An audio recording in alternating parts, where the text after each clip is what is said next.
How are you, man? I'm good. It's nice to see you. Yasu Yorgos. Kalai. Well, you would know this for touring with the Greek Tom Jones for as long as you did, wouldn't you? I would.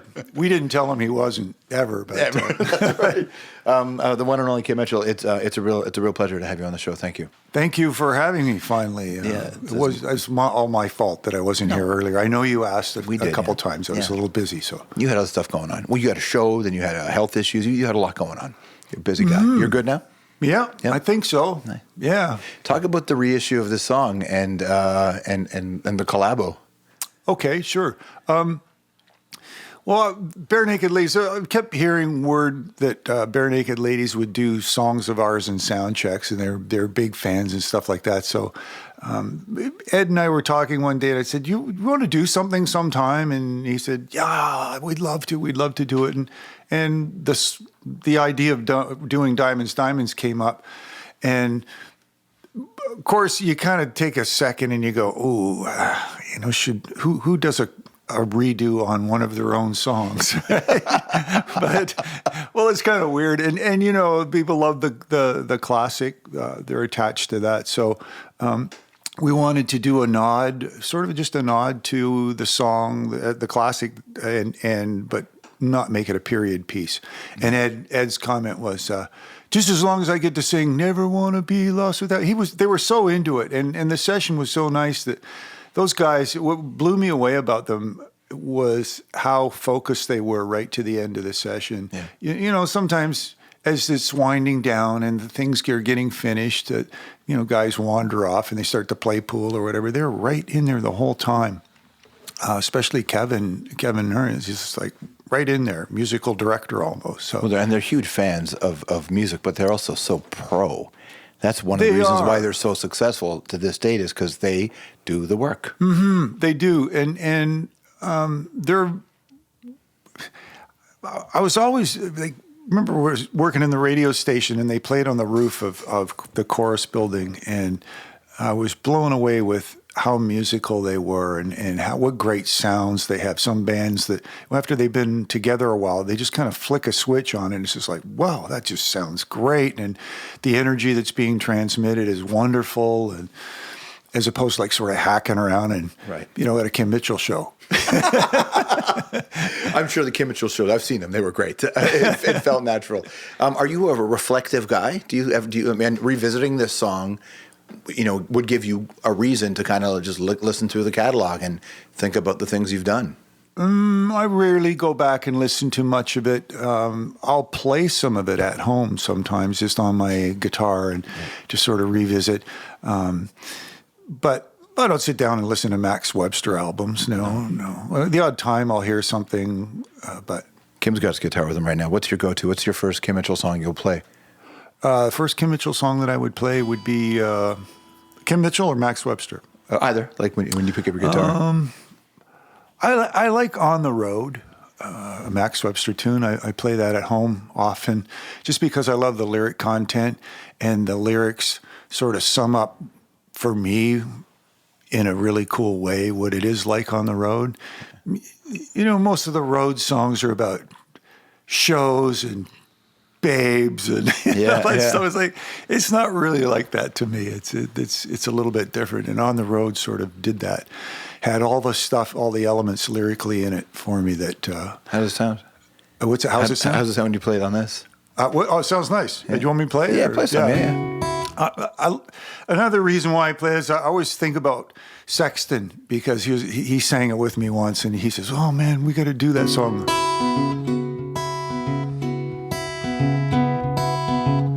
On the road, the heart is slow, the mind is not clocked, the feet are sore, the hands and eyes, the hands and eyes are quick to stop the world.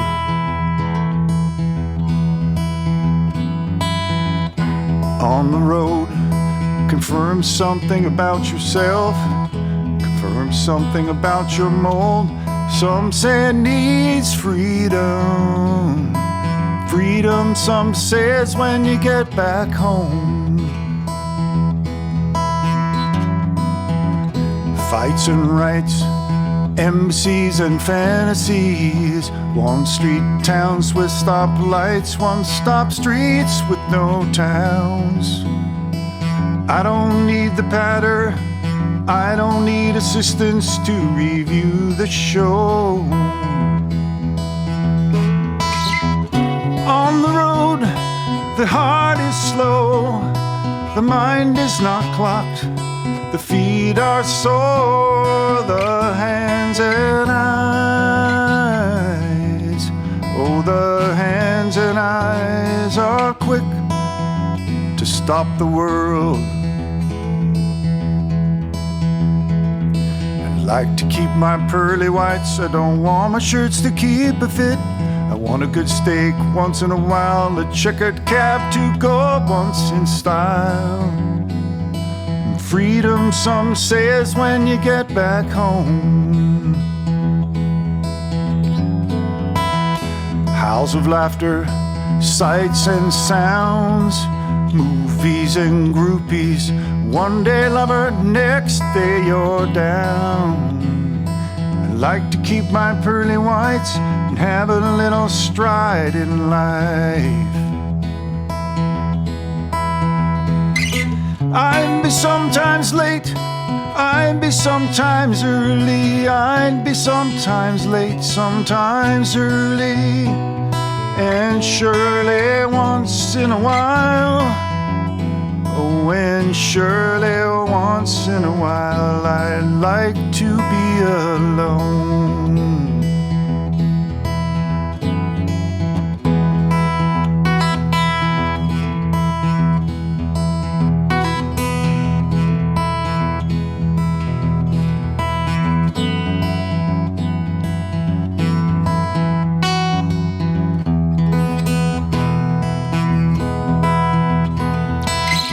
One day aggressive, one day shy, one day permissive, one day sly. On the road, confirm something about myself, confirm something about my storm.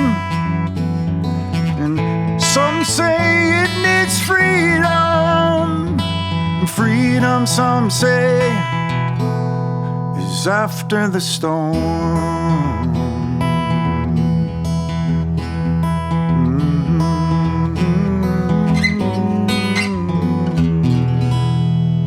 Beautiful. Thank you, man. Thanks, man. Do you consider yourself an optimistic writer? I think any talent is insecure. I even hate to say myself as talent. I think talent is insecure. So an optimistic writer. I'll write anything, dark, whatever happens. I mean, there's a lot of emotion has to go into writing. But is that what you're asking? Well, I just wondered if listening to you for my whole life, I always felt like there was a lot of hope in the stuff that you did. And a lot of hope, a lot of playfulness. Yeah. You know, the stuff like I'm a Wild Party and Lager and Ale. And yeah. But even in that, like, there's just always a loveliness too. Mm-hmm. Okay. Yeah. Even the rockier stuff had that feel. Sure. And I wonder if that was just part of your psychology. Do you have an optimistic worldview? Yeah. I do. For the most part. I mean, anybody who's been in radio knows that there's another side to the human race. But, I like to think that we all are going to be kind to each other. But it's just not always the case. You know? I mean, if you think about how famous you got before social media and what it would be like to be famous now in the social media era, how crazy it is. How easy it is now? How crazy it is. It's easier to get famous now, but it's harder to have the kind of thing that you had, which was, I mean, there was a distance between, me, like, sure, you were a star, and you still are a star, but people didn't have access to you. Right. And you didn't have access to them. No. The way they do now. No, absolutely not. It's cool now. I mean, it's challenging. There's, it used to be, 100 bands selling millions of records. Now there's tens of millions of artists selling 10 records, right?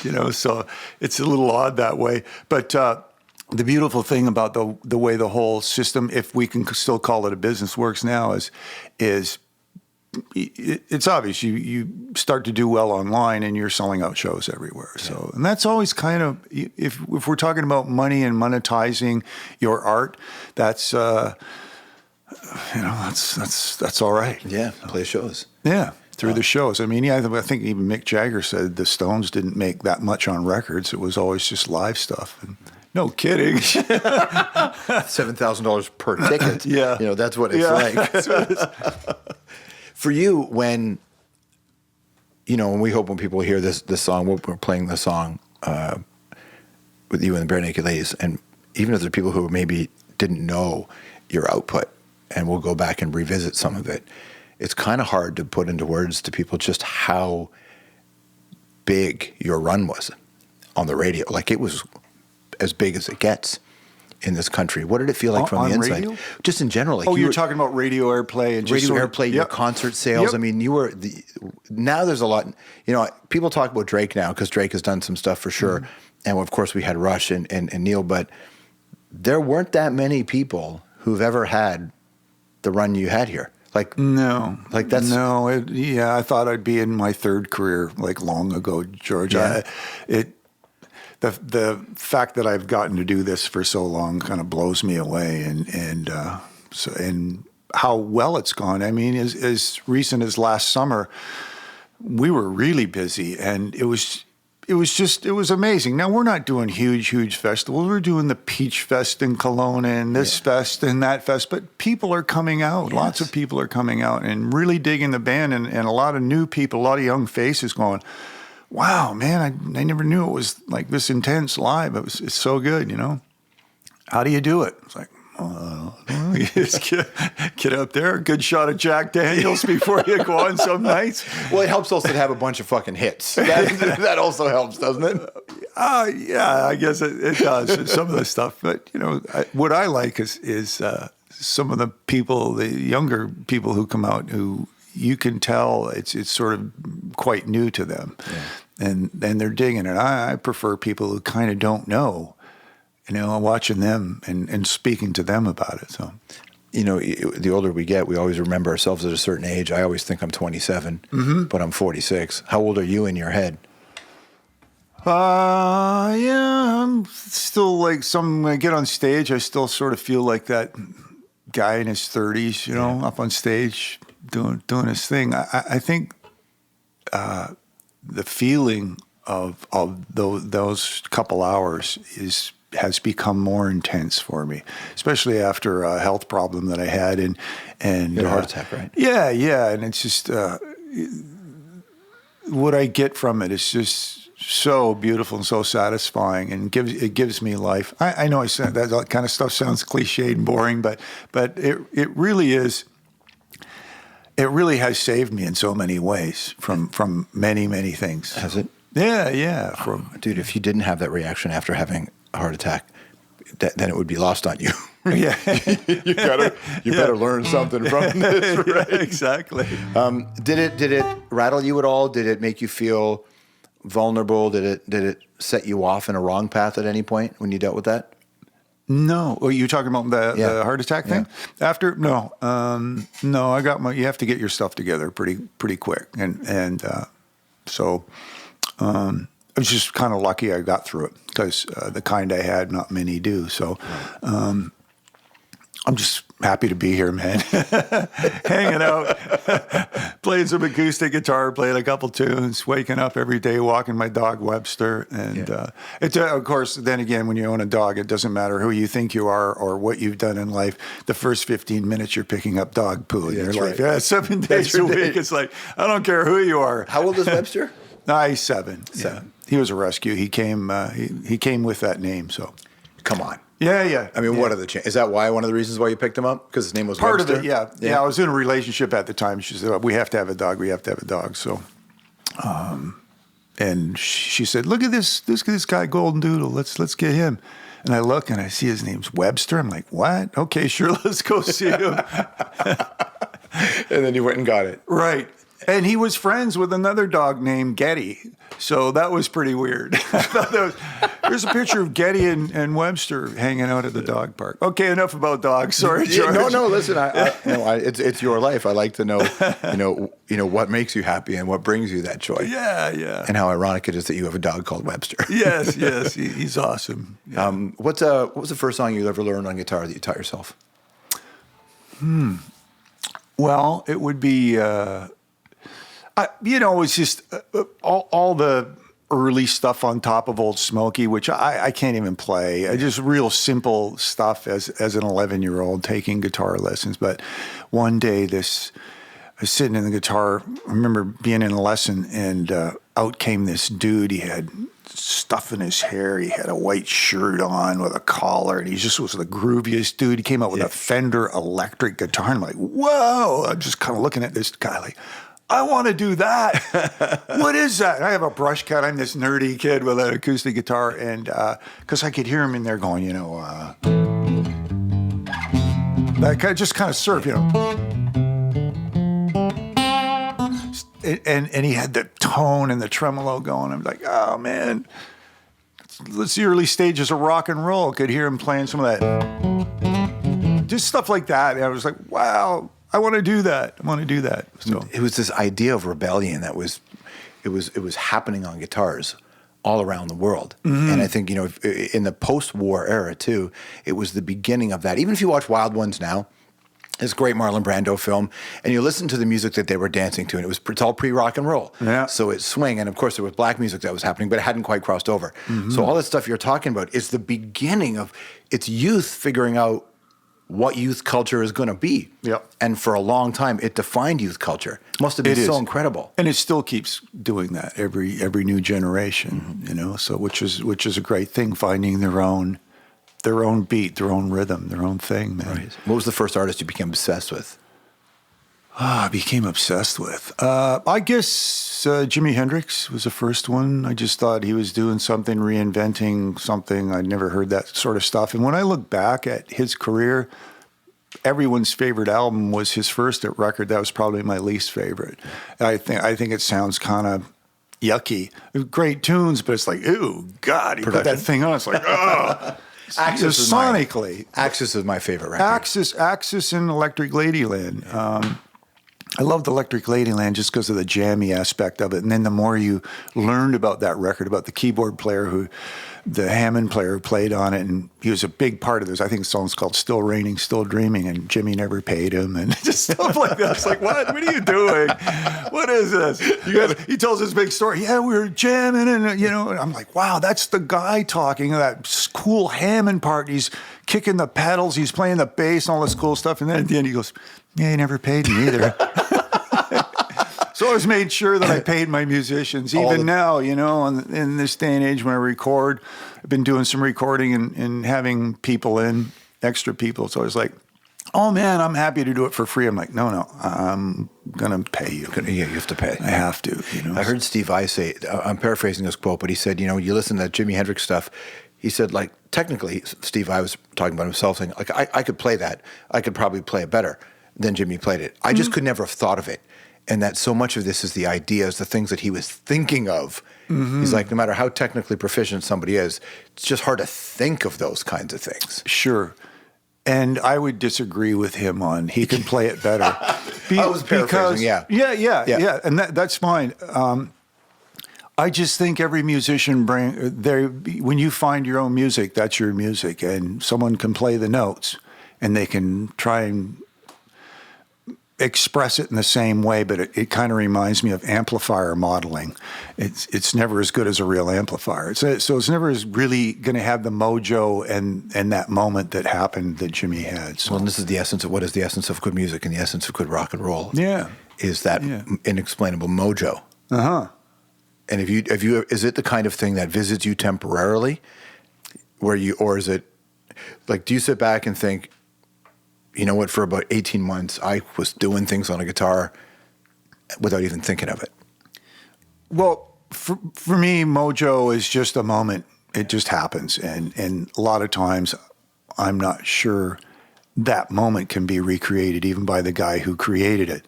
But if he or she has mojo, that will continue on through other works. But to always go back and get that moment, I can't do it sometimes. You know, I mean, not that I have any mojo. I'm a self-deprecating. I'm sure you have dude, mojo, but stuff that I've done, you know, one-off stuff at home. I'll go, well, man, it's just sort of jamming out on something. And I'll go, I'm going to record that. You push record, and it's like, it's gone.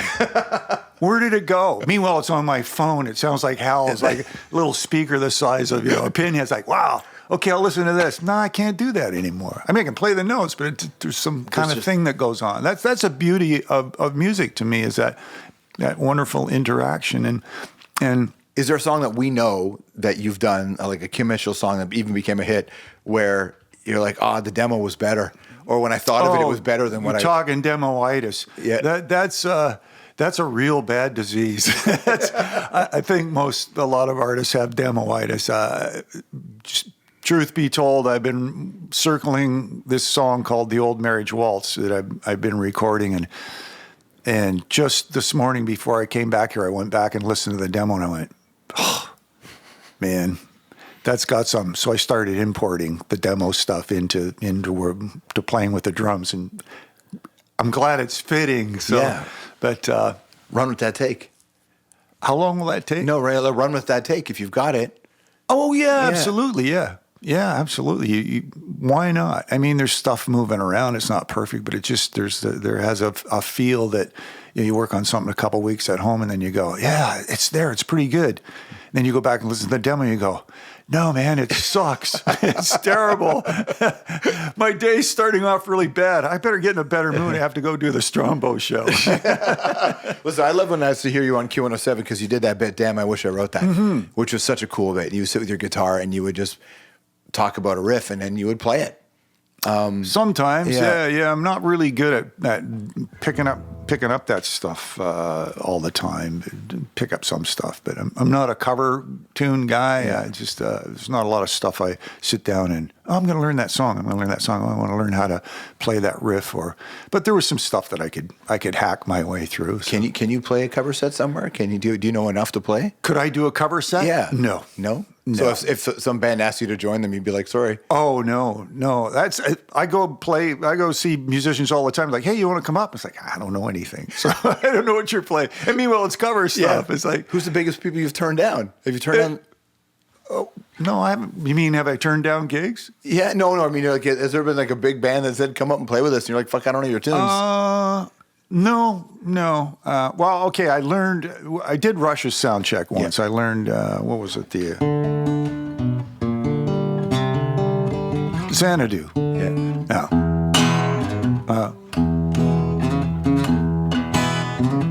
Alex had to do something, so I did their sound check. Oh, I did a Loverboy sound check a little while ago, too. How was that? I forget what song we did. I can't remember which one it was, but went on stage. That was pretty. I was amazed about how quiet they play on stage. Yeah. But Rush, it was. And what amazed me with them is how expressive they were. It's like, okay, Neil would really slow a part down, put a lot of drama into like slowing something down. I'm like, whoa, where's it going? I guess that's the greatness of that band. You'd just walk into something like that, You'd mentioned that song that you're circling. How many songs do you have? I have about 8 that I'm recording right now. It's mostly laid back stuff. Yeah. Right. Yeah. It's kind of John Mayer meets, Gilmore. Gilmore stuff's really cool. Yeah. He lives in the front row of the Church of Tone, right? He's in that front pew. There's a few guys that, as soon as they start to play, it kind of doesn't matter what they play. You just kind of go, oh man, listen, what? I gotta go buy that. What is that? And it's in his hands. That's where most of it is. So it's that feel on. What's your thing? Do you have a thing that you think is your? I don't know what my thing is. I've never figured it out. One day, if I do, I'll call you up. I'm a vampy player. I'm not a parts guy. It's hard for me to come up with parts that kind of keep hooking their way through. I'm more of a vampy player. I just kind of, at home, I'll just let something roll and just play it. Is there a photo floating around of you in a room with Kevin Drew, and is Downey in the room too? Have you played with? Is there a song with Downey and you? No. Oh, I wrote a tune a long time ago called "No More Games," and Gord Downey came over one. We wrote it. I'm not sure how I got a hold of him to write, but he came over to my apartment. I was living in Forest Hill at the time in a dust pit, and he came over on his bicycle, and we spent the afternoon writing this song. And I still have it. I haven't done anything with it, but he wrote the lyrics to it. He had a great set of lyrics, and then we took off to a coffee shop down the street, and he was like, "Can you buy my coffee?" He says, "I don't have any money." Look at this, like, you're Gord friggin' Downey, you don't have any money? Like, what are you talking about? But he rode his bike over, but he was a sweet dude, and he was actually, when we cut the Barenaked Ladies rendition of Diamonds, he was in the other room, and he came and visited us. And when we filmed, we had cameras going the whole time. There's footage of him and I hugging and stuff like that. And we didn't put it in the video because we checked with his family and everything, because it was a real organic, tender moment. Yeah. He was in just listening to a playback, and I think he passed away a month later. But it was in one of the cuts, and I just kind of went, I don't feel good about this. I don't want to take any heat whatsoever. At some point, we'll put it online. His family said it was okay, but I didn't want it part of the scene. That says a lot about you and community and the way you see this. You aren't, because everybody knows anything of Gord and people will pay attention to it, and you just didn't want to exploit it. I did not want to, no. Yeah. No, neither did my manager. Both of us sort of took that road. It was in, and it was like, we lived with it for a week. We're looking at it, and what do you think? I think it's okay. Yeah. You know, we had our moments like, it's nice. It's just really nice. And then at the last minute went, nah, let's not do this. Let's not make it about that, because he was such an icon, you know. So what will become of that song? That song? Yeah, that you wrote the song that him and I wrote? Yeah. It's on a drive at home. That's all I can say. So I listened to it about a year ago. Yeah. And he recorded vocals too? Yep, sang it. He didn't sing it, I sang it. You sang it. But he wrote the lyrics. Some really nice lyrics in it. Make it right. Here in something, Minnesota, writing behind the moonlight, behind the shears. And so he was I was just sitting there going, wow, man, this is great stuff. This is really good. Hell of a songwriter. But, you know, it's funny because I would imagine he would have been a huge fan of yours. Well, he paid me a beautiful compliment once. Sometimes people say things that I just go, when they come from your peers, you know, it really means something. Not that a fan on the street can walk up and say something. It means just as much. He said, you know, people don't know what a great singer you are. Like, you really are a great singer. And I'm like, well, thank you. And I still don't see myself as that. I'm just a guy who yells from Etobicoke. No. You know? I have a singer in my band named Peter Fredette. He sings, I yell. That's the deal. We go out and we play gigs together. Well, if that's all it is yelling, may more artists try to follow your path then, because it's definitely worked. Yeah. Thanks for coming in, man. I really appreciate it. Thank you. And when you're ready with those new songs, come play in the house. I will for sure. Yeah. Thank you. For sure. Thanks.